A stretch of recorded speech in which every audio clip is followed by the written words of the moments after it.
Bismillahirrahmanirrahim. Assalamualaikum warahmatullahi wabarakatuh. Alhamdulillah, wassalatu wassalamu ala rasulillah wa ala alihi wa sahbihi wa man wala wa ba'du. Saudara-saudariku, saya Andi Hidayat ingin menyapa dan mendoakan Anda semua, kita semoga senantiasa disehatkan oleh Allah Subhanahu wa taala, diberikan kemudahan dalam beraktivitas dan diberkahi dalam setiap aktivitas kita. Hari-hari ini telah masuk banyak pertanyaan, pesan kepada kami terkait dengan pelaksanaan ibadah dalam kondisi tersebarnya wabah, khususnya terkait dengan COVID-19 atau virus corona. Saya melalui ini ingin menegaskan, khususnya bagi umat Islam, bahwa dalam kehidupan berbangsa, bernegara, dan konteks ibadah berjamaah, kita memiliki wakil di Majelis Ulama Indonesia untuk memberikan pandangan dan solusi bagi persoalan keumatan, sehingga tidak setiap orang bisa memberikan fatwa pada situasi-situasi yang dibutuhkan wakil umat untuk memberikan pandangan. Dan dalam hal ini, di tangan saya saat ini telah ada keputusan fatwa dari Majelis Ulama Indonesia, setidaknya ada 10 lembar di sini. Yang penting saya ingin sampaikan mesti dibaca dengan detail, teliti, dan dipahami oleh umat sehingga pelaksanaannya bisa sempurna seperti yang disampaikan. Karena kami menduga ada sebagian informasi ini yang sampai, sebagian tidak sampai, sehingga menyebabkan kegelisahan, kepanikan, ketidaktahuan, bahkan ketidaksempurnaan dalam menunaikan ibadah yang dimaksudkan.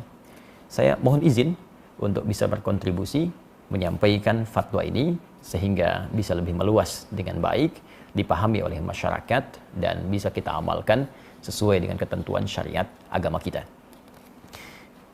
Fatwa Majelis Ulama Indonesia nomor 14 tahun 2020 tentang penyelenggaraan ibadah dalam situasi terjadi wabah COVID-19. Ya, bismillahirrahmanirrahim. Komisi Fatwa Majelis Ulama Indonesia MUI setelah menimbang dan seterusnya, mengingat dan seterusnya. Jadi di sini ada adab atau kaidah-kaidah fatwa yang memang mesti disusun demikian, dan ini sudah standar dari mulai pertimbangan kasusnya seperti apa, mengingat ini terkait dengan dasar hukumnya, baik firman Allah ataupun hadis-hadis Nabi Sallallahu Alaihi Wasallam. Jadi nanti Anda bisa lihat dasar dalil argumentasinya, karena seorang alim, apalagi kumpulan semuanya menjadi ulama, tentu tidak akan berfatwa sembarangan kecuali mengacu pada dasar hukum. Ini disebutkan di sini dari halaman pertama dalil-dalilnya, ya, hadis-hadisnya, bahkan ada terjemahannya. Kita bisa akses dan bisa baca bersama sampai disebutkan ke 5 sampai 6 halaman pertama. Ya, 5 halaman masih dalil. Ini fase mengingat sampai di halaman ke-6 memperhatikan. Nah, jadi ada dalil sampai 6 halaman Al-Quran, hadis, kemudian kaidah-kaidah fikih, usul fikih. Nah, jadi tidak boleh sembarangan orang ngasih fatwa, kalau tak tahu kaidah jangan memberikan fatwa. Jadi Al-Quran sumber hukum, hadis sumber hukum. Bagaimana sumber itu menjadi produk hukum, ada kaidah. Nah, sehingga menjadi produk fikih yang bisa kita amalkan bersama. Ini kaidahnya disebutkan, kemudian memperhatikan pendapat-pendapat ulama. Jadi merujuk sehingga semua keilmuan ini aspeknya punya sanad, bersambung kepada ulama-ulama sebelumnya yang mendekati kepada isyarat-isyarat Nabi Sallallahu Alaihi Wasallam. Jadi penting merujuk kepada ulama-ulama untuk mengamalkan hadis Nabi, ya, wa innamal ulama warathatul anbiya, dan ulama itu pewaris Nabi, ya, para nabi, khususnya Nabi Muhammad Sallallahu Alaihi Wasallam. Jadi setelah kemudian memperhatikan, nah, pendapat para ulama sebelumnya, kasus-kasus yang terjadi sebelumnya, karena penanganan wabah kekinian itu tidak akan pernah terlepas dari situasi wabah di masa lalu yang pernah terjadi, dan bagaimana penanganan fikihnya, dari situ kemudian dirujuk sampai keluarlah di halaman ke-8 tentang fatwa hukumnya, menetapkan. Saya mohon izin untuk masuk ke dalam langsung fatwanya dan langsung membacakan sehingga kita mengetahui dengan baik. Memutuskan menetapkan fatwa tentang penyelenggaraan ibadah dalam situasi terjadi wabah COVID-19.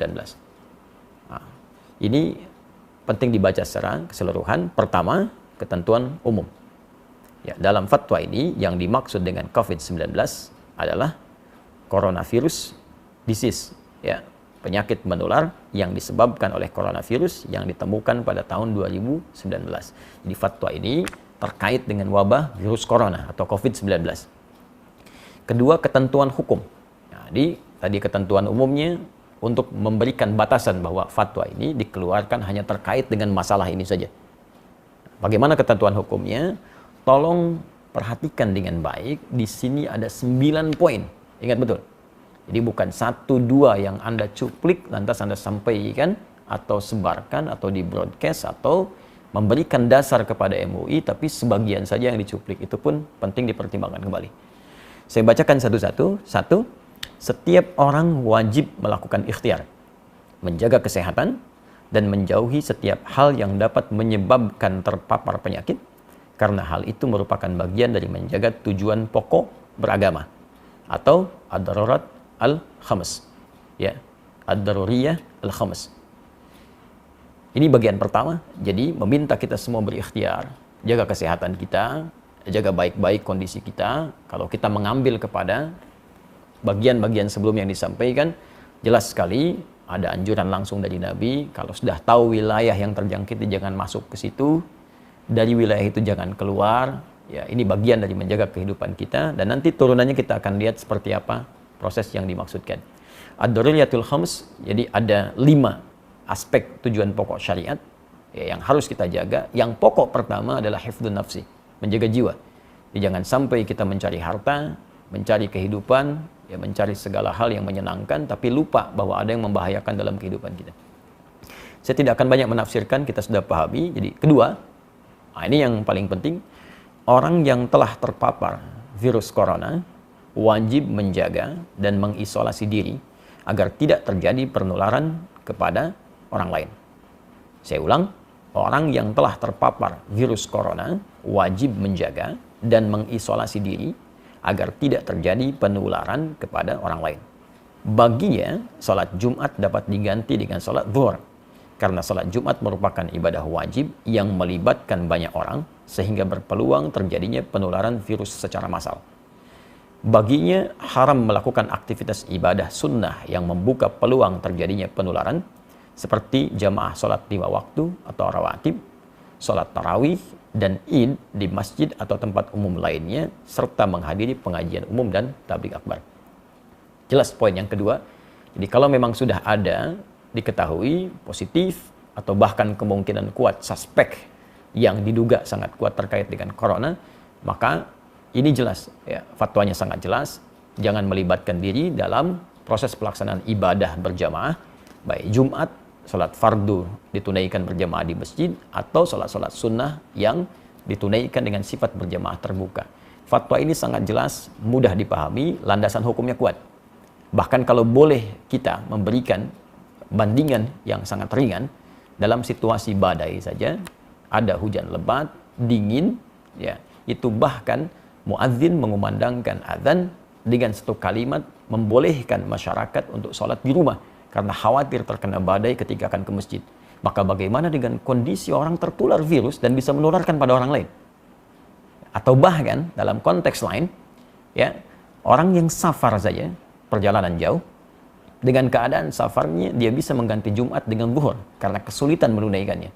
Maka bagaimana dengan orang terkena virus yang membahayakan pada dirinya dan bahkan membahayakan orang lain di sekitarnya? Jadi sangat mudah dipahami dan tidak perlu banyak ditafsirkan. Jadi kalau memang dampaknya pada wilayah yang sudah terjangkiti, kemudian orangnya diketahui banyak di situ terkena virus juga, maka hukum menunaikan ibadahnya itu bisa diganti dari yang aspek berjamaah di masjid, bahkan Jumat menjadi berjamaah di rumah, atau mungkin Jumat diganti dengan zuhur sesuai dengan fatwa yang disampaikan. Tapi fatwanya belum selesai sampai di sini. Jadi kalau kita mengambil yang kedua ini saja, maka nanti akan banyak ditafsirkan dengan ya, masjidnya ditutup, Jumatnya tidak ditunaikan, ya, baru secara umum. Sedangkan kondisi belum selesai disampaikan. Ya, fatwa nomor 3, orang yang sehat dan yang belum diketahui atau diyakini tidak terpapar COVID-19 harus memperhatikan hal-hal sebagai berikut. A. Dalam hal ia berada di suatu kawasan yang potensi penularannya tinggi atau sangat tinggi berdasarkan ketetapan pihak yang berwenang, maka ia boleh meninggalkan sholat Jumat dan menggantikannya dengan sholat zuhur di tempat kediaman, serta meninggalkan jamaah sholat 5 waktu atau rawatib, tarawih, dan id di masjid atau tempat umum lainnya. Jadi kalau poin 2 tadi khusus bagi yang terkena, maka yang poin ketiga A itu menunjuk kepada kita yang tidak terkena, tapi kita tinggal di wilayah yang diduga banyak terjangkit dan menyebar virus corona. Sehingga menjadikan kita khawatir kalau keluar itu bisa terdampak, terkena, dan bahkan berpotensi menularkan pada yang lain. Dan ini pun sangat dipahami. Jadi kalau Anda tinggal di wilayah-wilayah tertentu yang memang informasi dari pemerintah setempat menyampaikan ini sudah darurat, sudah bahaya, diketahui kemudian tersebar, maka hukum fatwa ini berlaku. Ya, dan jangan dipaksakan. Sholat di rumah, ya itu biasa saja. Jadi kalau kita tidak sholat di masjid, itu biasa. Ya, dalam kondisi seperti poin nomor 3A ini. Yang tidak boleh itu tidak sholat. Itu poin pentingnya. Jadi kalau memang di tempat kita ditemukan situasi, diketahui banyak terjangkit, jangan paksakan situasi datang ke masjid. Ya, bahkan boleh Jumatnya gugur dan diganti dengan zuhur. Dan pahalanya sama dengan ketika kita menunaikan di masjid. Ya, saya sampaikan hadis Nabi SAW, riwayat sahabat Abu Hurairah radhiyallahu taala anhu, Nabi pernah menyampaikan, "Idza maridul 'abdu aw safar kutiba lahu mithla ma kana 'alaihi muqiman sahihan."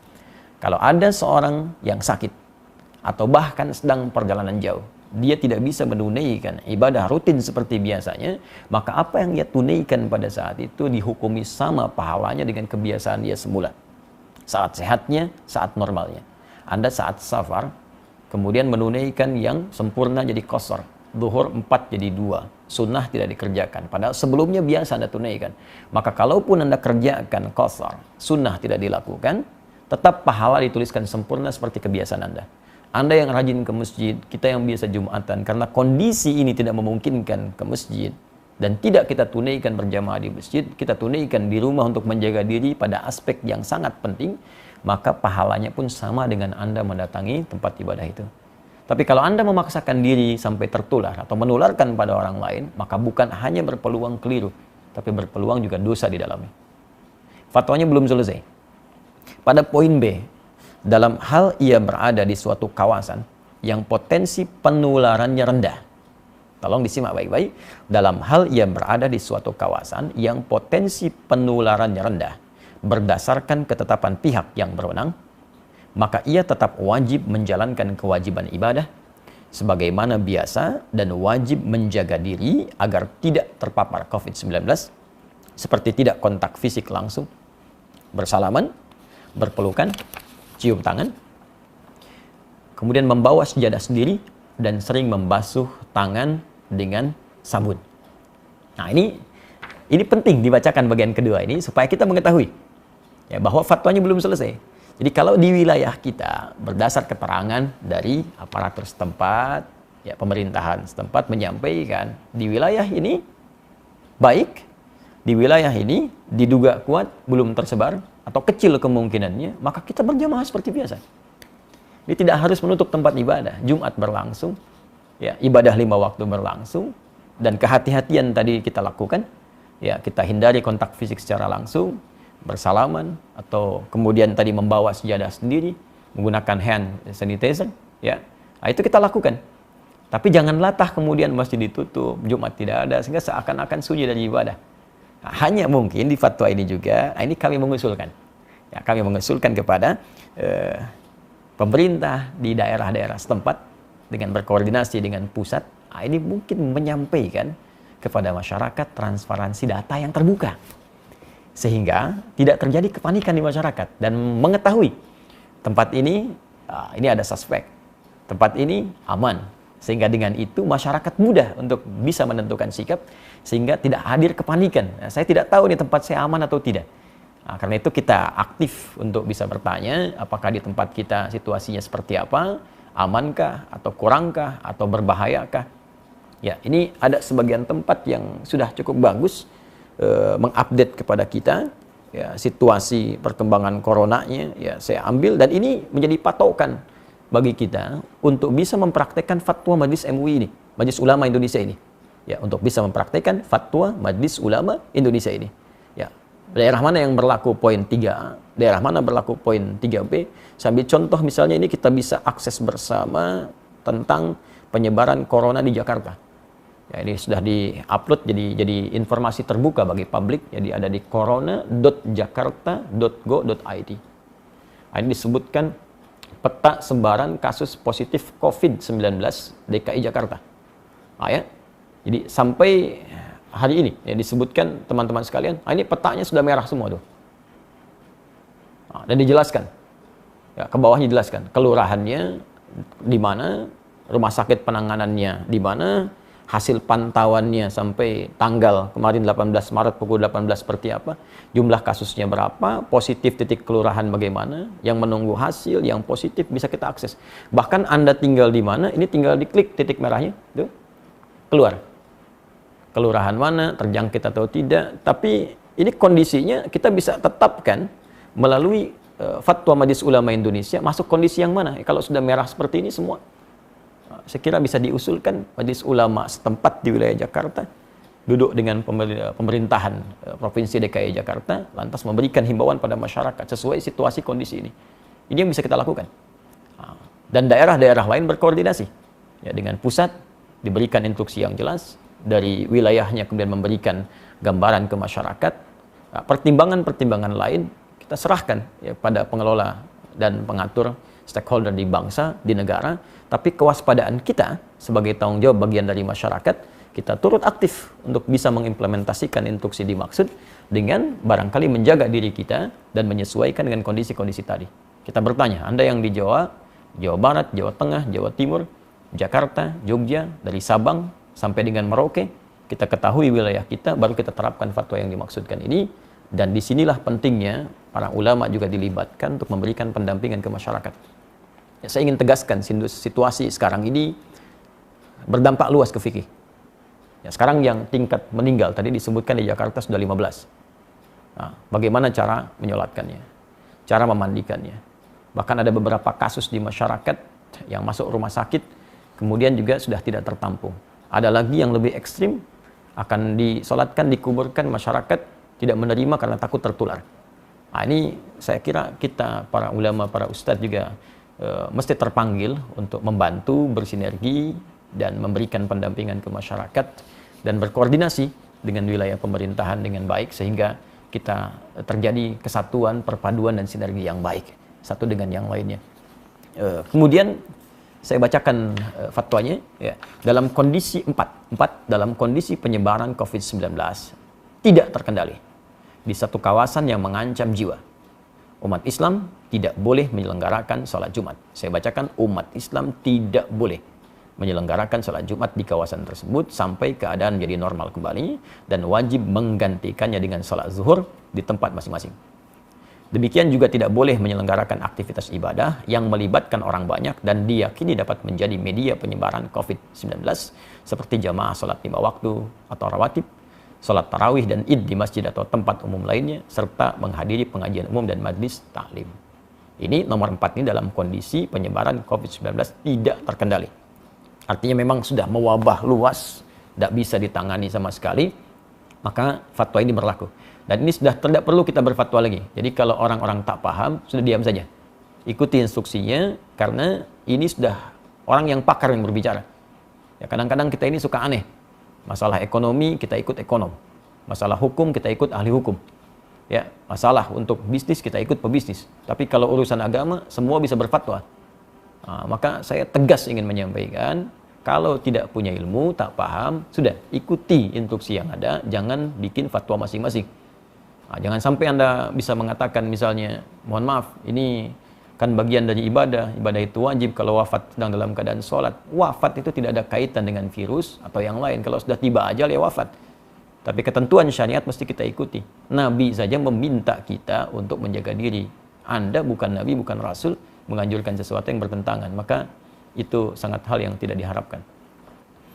Mohon izin saya meneruskan. 5, dalam kondisi penyebaran COVID-19 terkendali. Nah ini, tolong catat juga ini. Dalam kondisi penyebaran COVID-19 terkendali, umat Islam wajib menyelenggarakan sholat Jumat dan boleh menyelenggarakan aktivitas ibadah yang melibatkan orang banyak seperti jamaah salat 5 waktu atau rawatib, salat tarawih dan id di masjid atau tempat umum lainnya, serta menghadiri pengajian umum dan majlis taklim dengan tetap menjaga diri agar tidak terpapar COVID-19. Nah, jadi kalau di wilayah-wilayah yang diketahui, ya sekali lagi, transparansi data, informasi yang dibuka ke publik, setidaknya menyampaikan di wilayah ini terpapar, wilayah ini tidak. Sehingga kita bisa petakan, oh ini yang tidak, yang aman, maka berlaku fatwa yang ini. Ini yang terkendali, tetap Jumatan. Masjid dibuka. Jadi jangan sampai syiar-syiar ibadah itu hilang, tertutup. Nah, jangan dipukul rata fatwa ini bagi semua kondisi yang sekiranya terjadi perbedaan keadaan di dalamnya. 6. Pemerintah menjadikan fatwa ini sebagai pedoman dalam menetapkan kebijakan penanggulangan COVID-19 terkait dengan masalah keagamaan dan umat Islam wajib menaatinya. Nah, ini sudah tidak perlu saya tafsirkan. Tentunya fatwa ini sudah sampai ke pemerintah kita. Negara kemudian bisa mengambil tindakan dan kita mengikuti sesuai dengan arahan fatwa MUI yang dimaksudkan. 7. Pengurusan jenazah. Ya, tajhiz al-janaiz yang terpapar COVID-19, terutama dalam memandikan dan mengafani, harus dilakukan sesuai protokol medis dan dilakukan oleh pihak yang berwenang dengan tetap memperhatikan ketentuan syariat, sedangkan untuk mensalatkan dan menguburkannya dilakukan sebagaimana biasa dengan tetap menjaga agar tidak terpapar COVID-19. Saya kira ini sangat jelas, ya, dan ini perlu berkonsultasi juga. Ada ulamanya, ada bagian medisnya, dan dijelaskan bagaimana saat menyolatkan tidak tertular, saat memandikan tidak tertular, sehingga dengan itu tidak terjadi kepanikan. Dan saat seorang pun dengan izin Allah sesuai ajal meninggal misalnya, karena terpapar virus ini, dan kita doakan semoga Allah menerima segala amal baik, menjadikan rahmat, ya, menjadikan syahid sesuai janji Nabi Sallallahu Alaihi Wasallam. Nah, tapi yang paling penting adalah dengan jelas semua itu tidak ada kepanikan, dan kita mengerti apa yang harus kita lakukan. Ya. 8. Tindakan yang menimbulkan kepanikan dan atau menyebabkan kerugian publik seperti memborong dan atau menimbun bahan kebutuhan pokok serta masker dan menyebarkan informasi hoax terkait COVID-19 hukumnya haram. Hukumnya haram, termasuk Anda pun yang menyebarkan informasi fatwa yang sembarangan, ya, yang bahkan tidak terkait dengan kondisi yang dihadapi, itu bisa salah juga. Ya, seharusnya bisa ke masjid, tidak bisa ke masjid, atau seharusnya tidak harus ke masjid, malah ke masjid. Nah, maka dilihat dengan baik-baik. Dan saya pada poin yang ke-8 ini ingin mengajak seluruh lapisan masyarakat Indonesia tanpa kecuali, terlepas dari sekat-sekat keyakinan dan yang lainnya, mari kita bersinergi untuk mengatasi wabah virus COVID-19 ini.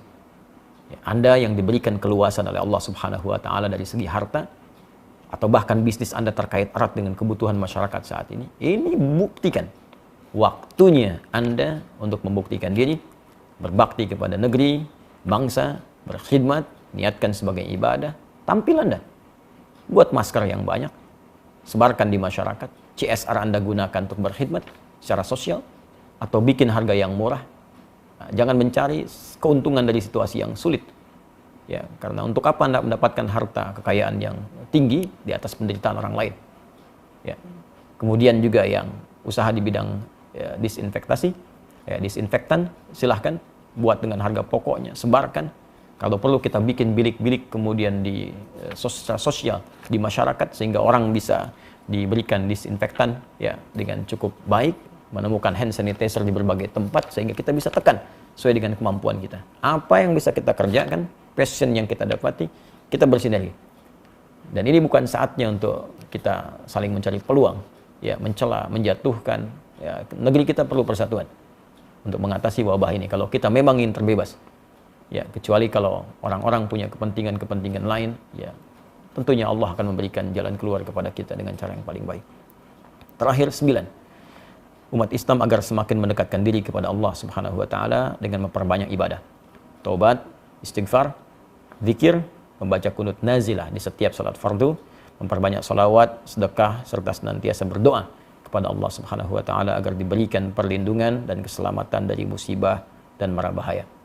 Ya, daf'ul bala, khususnya dari wabah COVID-19.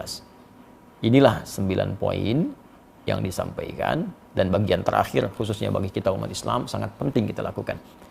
karena semua solusi akan kembali kepada Allah Subhanahu wa taala. Al-Qur'an surah kedua Al-Baqarah ayat 156. Alladzina idza asabathum musibah qalu inna lillahi wa inna ilaihi rajiun. Orang-orang hebat itu, orang-orang sabar, orang-orang terbaik itu ketika diuji dengan musibah apapun, maka ia kembali kepada Allah untuk meminta solusi. Kita tingkatkan ibadah, amalkan doa-doa yang disebutkan dalam Al-Quran, amalkan doa-doa yang disampaikan oleh Nabi, dan indahnya dalam Islam, bahkan kita sudah mendapatkan tuntunan lengkap dalam kehidupan, bahkan terkait hal yang belum kita alami di masa-masa selanjutnya. 15 abad yang lalu, Nabi sudah menginfokan akan datang wabah. Sekarang kita tahu situasinya, dan bahkan Nabi ajarkan kalimat-kalimat untuk bisa kita amalkan. Baca zikir pagi, petang, baca doa-doa dalam Al-Quran, yang dengan itu insya Allah terhindar kita dari wabah dengan izin Allah Subhanahu wa ta'ala. Terakhir rekomendasi. Ya, pemerintah wajib melakukan pembatasan super ketat terhadap keluar masuknya orang dan barang ke dan dari Indonesia kecuali petugas medis dan barang kebutuhan pokok serta keperluan emergensi. 2. Umat Islam wajib mendukung dan menaati kebijakan pemerintah yang melakukan isolasi dan pengobatan terhadap orang yang terpapar COVID-19 agar penyebaran virus tersebut dapat dicegah. 3. Masyarakat hendaknya proporsional dalam menyikapi orang yang suspek atau terpapar COVID-19. Oleh karena itu, masyarakat diharapkan bisa menerima kembali orang yang dinyatakan negatif dan atau dinyatakan sudah sembuh ke tengah masyarakat serta tidak memperlakukannya secara buruk. Kemudian ketentuan penutup. 1. Fatwa ini mulai berlaku pada tanggal ditetapkan dengan ketentuan jika di kemudian hari membutuhkan penyempurnaan akan disempurnakan sebagaimana mestinya. 2. Agar setiap muslim dan pihak-pihak yang memerlukan dapat mengetahuinya, semua pihak dihimbau untuk menyebarluaskan fatwa ini. Dan apa yang saya sampaikan ini menaati, mengikuti himbauan, khususnya di poin yang keempat ketentuan penutup, berkontribusi dalam menyebarluaskan fatwa ini sehingga diketahui oleh masyarakat dan bisa kita taati dan jalankan khususnya bagi umat Islam di seluruh wilayah Indonesia yang kita cintai ini. Ditetapkan di Jakarta pada tanggal 21 Rajab 1441 Hijrah, 16 Maret 2020. Majelis Ulama Indonesia Komisi Fatwa, Ketua Profesor Dr. Hasanuddin AF, Sekretaris Dr. Haji Muhammad Asrarun Ni'am Saleh MA, mengetahui Dewan Pimpinan Majelis Ulama Indonesia, Wakil Ketua Umum ditandatangani Kiai Haji Muhyiddin Junaidi MA, Sekretaris Jenderal Dr. Haji Anwar Abbas MM MAG. Dan insya Allah kami mengetahui semua orang-orang ini yang menandatangan seluruhnya kafabel, ulama-ulama yang insya Allah dibimbing oleh Allah Subhanahu wa ta'ala dalam kebaikan. Karena itu dengan hadirnya fatwa ini, maka silahkan kita sikapi dengan baik. Saya berharap juga kepada kolega dari kawan-kawan, termasuk khususnya di umat Islam, Ustadz, para ulama-ulama di daerah ikut menyebarluaskan ini dengan proporsional, dengan detil, sesuai dengan keadaan daerahnya, sehingga menjadi sikap bagi masyarakat untuk bisa menunaikan ibadah. Dan saya juga menghimbau kepada pemuka-pemuka di agama lain, saudara-saudariku sebangsa dan setanah air, ya, agar sama-sama kita bersinergi menyampaikan kepada umatnya, menyampaikan kepada masyarakat juga di bawah binaan dan bimbingannya, agar senantiasa bisa menjaga diri, kesehatan sesuai dengan instruksi yang kita dapati dan bisa menyatukan kita dalam suasana kebangsaan yang utuh, baik, dan semoga Allah membebaskan kita dari wabah COVID-19 ini dan memberikan hikmah-hikmah terbaik kepada kita. Dalam situasi yang sulit akan tampil orang-orang yang hebat, orang-orang yang jelas cintanya kepada bangsa, kepada negara dengan memberikan kontribusi-kontribusi yang positif. Tapi di saat ini pun akan tampak orang-orang yang memang tak peduli, orang-orang yang hanya menumpang kehidupan yang mungkin tidak kita saksikan dalam kehidupan kita. Tapi di atas semua ini, persatuan lebih penting dengan menghindari segala hal yang bisa merusak tatanan kebangsaan kita. Adi Hidayat untuk semuanya. Assalamualaikum warahmatullahi wabarakatuh.